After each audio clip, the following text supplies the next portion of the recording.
Hey guys, and welcome back to my channel. So today's going to be a little bit different. I'm going to be doing a voiceover on how I make my elderberry syrup. So the first step is just going to be putting a 1 pint jar of water into the pot, and you're going to add 1/4 cups of elderberries twice. And I think I actually only did 1.5 scoops for this, but you can add around as 2, even a little bit more if you wanted to make it really, really strong. So first you're just going to make this come up to a boil, and you don't want it to boil without stirring it for very long.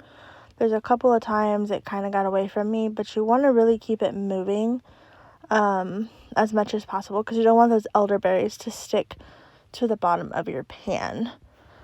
So I'm not going to really explain what elderberry syrup does. I have a video explaining that, and I will link it at the end. So I'm pretty much just going to show you how to make it today. So while you're waiting for that to come to a boil, you're going to add honey to the bottom of your glass jar.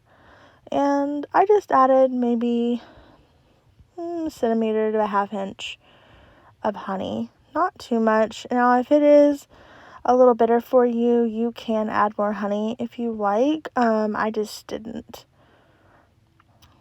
So now that this is coming to a boil, we're going to add a couple more things to just add a little bit more value to it. So we're going to add some cloves,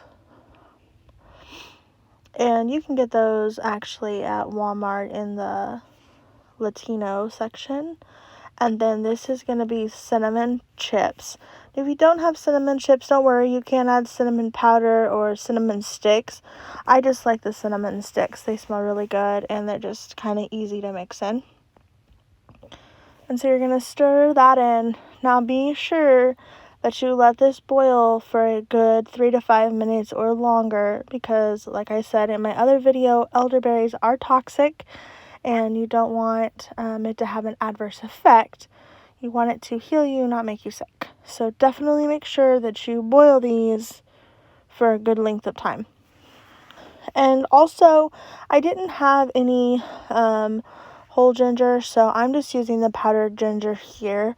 It's what I've been using the last couple times that I've made it. And I go through about, I don't know, probably a jar to 2 jars of this every couple weeks. If your house is really cool, you could leave it on the counter for a few days, depending on how long it takes you to use it. Or you could also refrigerate it. So like I said, don't let those elderberries stick to the bottom because they will stick if you don't stir them. Now, once this is all cooked down, I just took a paper cup, put some holes in the bottom of it so that I could make like a strainer. You could use a strainer. I just don't have one. This is my homemade one. And you're just going to let it cool for a little bit, and then we're going to pour it in to our cup, into our honey.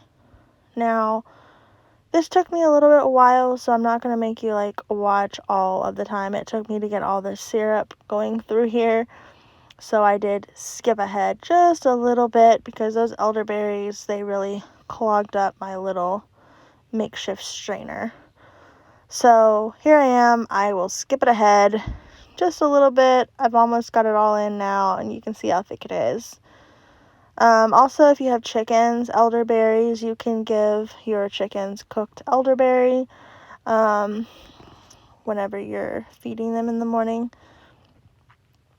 And so after that, you just stir it in with the honey, and you're pretty much done. If you want more honey, you can taste it at the end, and if you want more, then just add a little bit more honey. You could also add a little bit more ginger or some cinnamon powder if you wanted to as well. But I don't. I like it just like that, and my kids really like it too. So yeah, guys, if you have any questions, just leave them in the comments. I hope you enjoyed this video. It's super easy to do, and it's so much cheaper than buying elderberry in the store. And as always, guys, I hope you guys have a blessed day, and I'll talk to you later. Bye, guys.